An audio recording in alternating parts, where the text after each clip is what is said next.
Welcome to That's Good Sports. I'm Brandon. Give me Gardner Minshew and only Gardner Minshew now, Perna. Today, I will address what's going on with Deshaun Watson. Many of you have asked, and honestly, I've just been waiting for more information to come out because if you've been following the allegations against Watson, it's like a new piece of info comes out every single day. And with a story as complicated and sensitive as this, you want to be fair in talking about it to everyone involved. But the longer this goes on and the more we learn, the worse it looks for Deshaun Watson. Now, despite doing a weekly live stream every Thursday, 5 p.m. Eastern, called Clickbait Sports, I do not want to be the YouTube schmuck out here capitalizing on someone's downfall. That's messed up. Unless, of course, that man is named Tom Brady. For that day, I patiently wait like a snake in the grass. Let's get sports.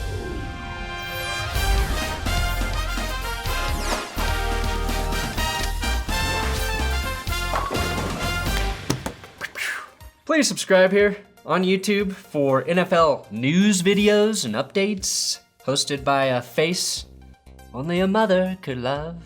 Today's episode is sponsored by manscaped.com/goodsports. And I'm excited to announce Manscaped doesn't just shave balls, they help save balls. April is National Testicular Cancer Awareness Month, and Manscaped has partnered with the Testicular Cancer Society to spread awareness and to provide support for those fighting the most common form of cancer in men aged 15 to 35.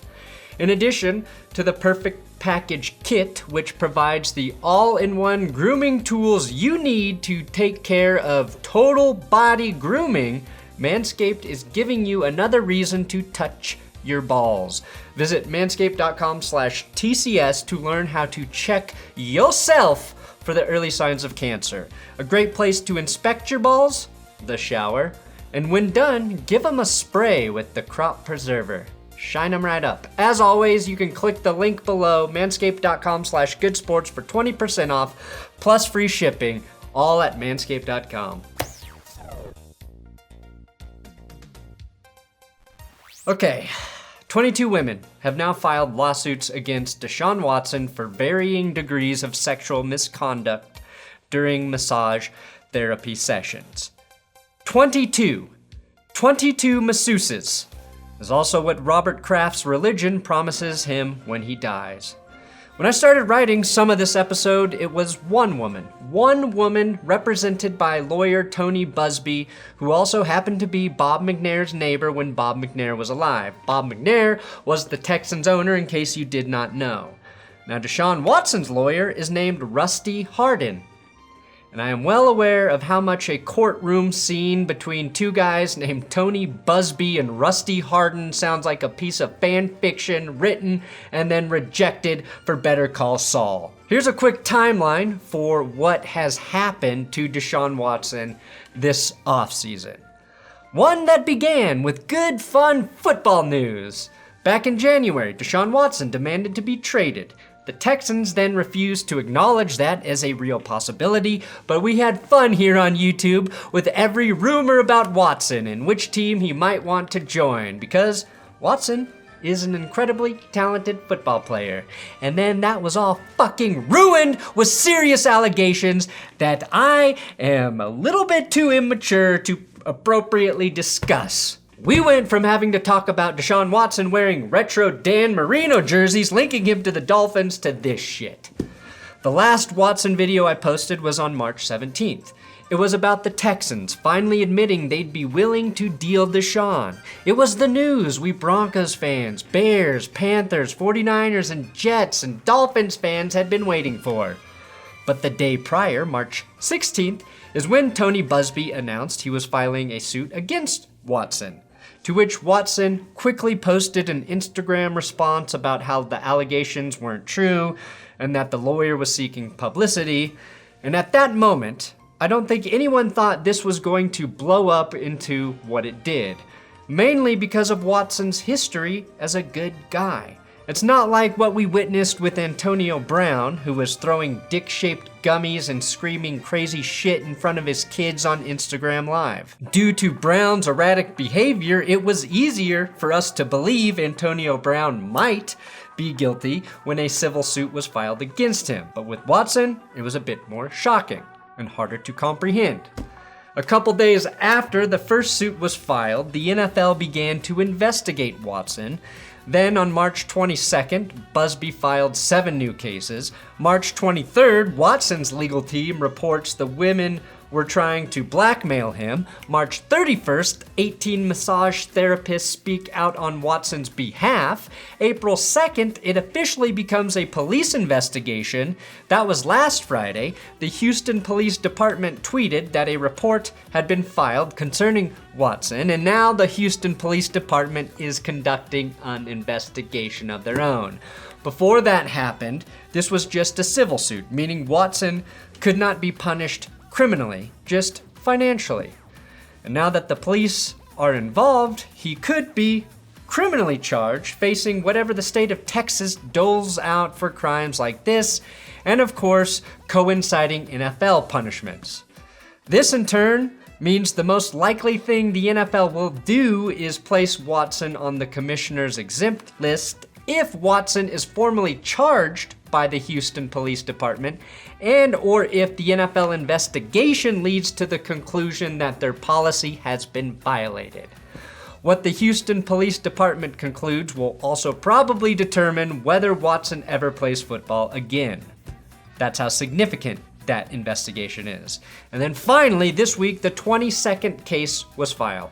We heard from one of the alleged victims in a candid press conference, and then Nike, Reliant Energy, and Beats by Dre dropped their endorsement deals with Deshaun Watson. Yes, that is a lot to digest, and all of that took place within the last month. Here's what seems really, really weird to me, and what might not look good for Deshaun Watson. 22 massage therapists file suit against him, and 18 come out to defend him. That's 40 massage therapists. Who the fuck uses 40 different massage therapists? Especially a professional athlete who is supposedly hiring them for body work. Typically, when you find someone who knows how to work your body correctly for recovery purposes, you stick with that one person. Maybe you have a couple people on rotation, but seeking out new women to massage you at that rate through Instagram is weird. That's what seems really strange to me. Now, Watson's camp reported that one of the women tried to, and I quote, blackmail him by demanding payment, or that she would reveal that she and Watson did have some form of consensual sex, which in my opinion makes this look incriminating for Deshaun Watson.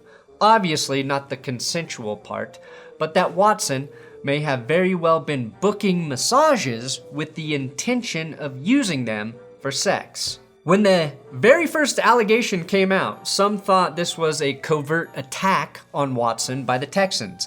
Many suspected the Texans were furious at Watson for his refusal to play for them, and many believed the relationship between former Texans owner Bob McNair and the lawyer Tony Busby was suspect.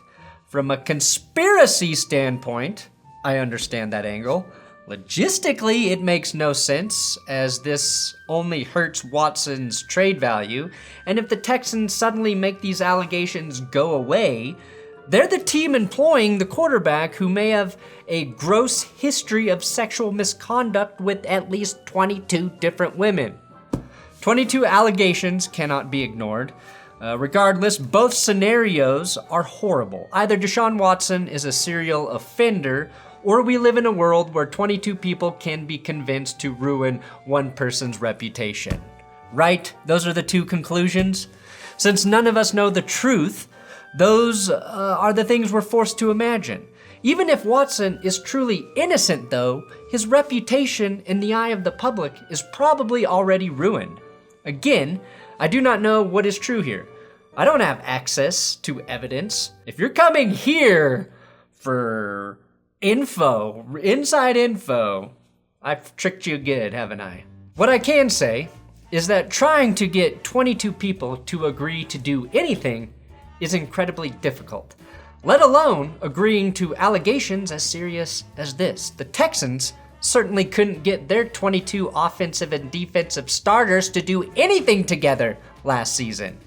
Now, Nike has dropped its endorsement deal with Watson, as did Beats by Dre, which is interesting, to say the least, considering it's Nike who, next to Air Force Ones and Air Jordans, is most famous for using sweatshops to produce their products. And Dr. Dre, not only does he have a history of domestic violence, he lied to us for all of those years about the Detox album. Regardless of who is the most evil here, when endorsements start cutting off the cash flow, it means the public perception has turned towards viewing Watson as guilty, and brands cannot associate with that. What's sad is that we as fans, as American citizens, don't trust anything anymore. We've been broken by deceitful media networks. We unconsciously choose to consume news that reinforces our personal beliefs. We do that while also having to navigate disinformation being thrown at us from all angles, which is why I personally like football. There are clear winners and losers, and clinging to ridiculous opinions is harmless, and false information is usually rectified with time. Like, we will know for sure in 3 weeks whether or not the 49ers really like Mac Jones. But when real life shit meets our sports heroes, it's hard for fans to separate what is real and what is not, as we internally try to reconfigure who we thought someone was. Beyond that, it's okay to not have an opinion on situations like this until we have better information. You don't need to take a stance now. And since this is playing out publicly, which is another problem with situations like this, both legal teams are trying to discredit the other side. So just keep that in mind as this all plays out. Now, I don't blame anyone for initially being wary of the allegations. Watson has always been, at least publicly, a great member of the community and has built up one of the best reputations in the league.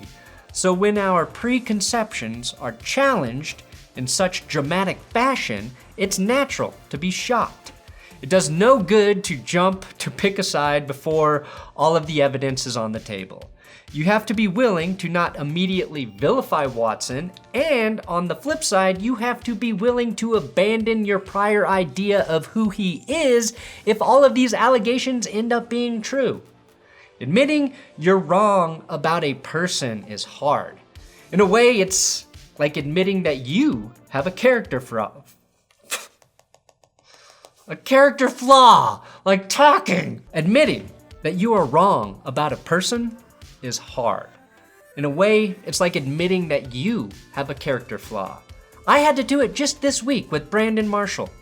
I thought he got help and he was finally in a good place mentally.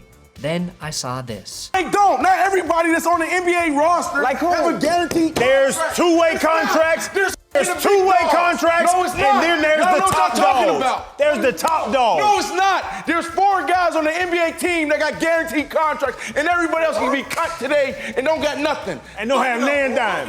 Look it up. Look it up. That is a man screaming with conviction about a topic he is wrong about. I don't know how someone does that. How can someone be that passionate and incorrect at the same time? Politicians excluded. I think we should all be the opposite here in regard to the alleged victims and Deshaun Watson, because if you pick a side and you dig in like that, you will be a meme in less than 24 hours. The next thing that may happen here is more women joining the lawsuit, which could total 24. Do you know how I know this situation is messed up? The best piece of advice I heard may have come from Mike Florio. He does have a legal background, so I know. But his suggestion was for Watson to have a court mediation between all parties, and that Watson just needs to settle all of these cases financially to make them go away. Probably solid legal advice, unless of course Watson can prove he is 100% innocent. But with this many claims, a court mediation feels like it might just play out like the finale of Seinfeld. A great show that we all loved, but the finale divided people and left us with mixed feelings about the conclusion. Thanks for watching That's Good Sports. Please subscribe here on YouTube. I'm on Twitter at Brandon Perna. And you can follow my coffee company at Benchwarmer Brew on Twitter, at Benchwarmer Brew. Or whatever. Who gives a shit anymore, right?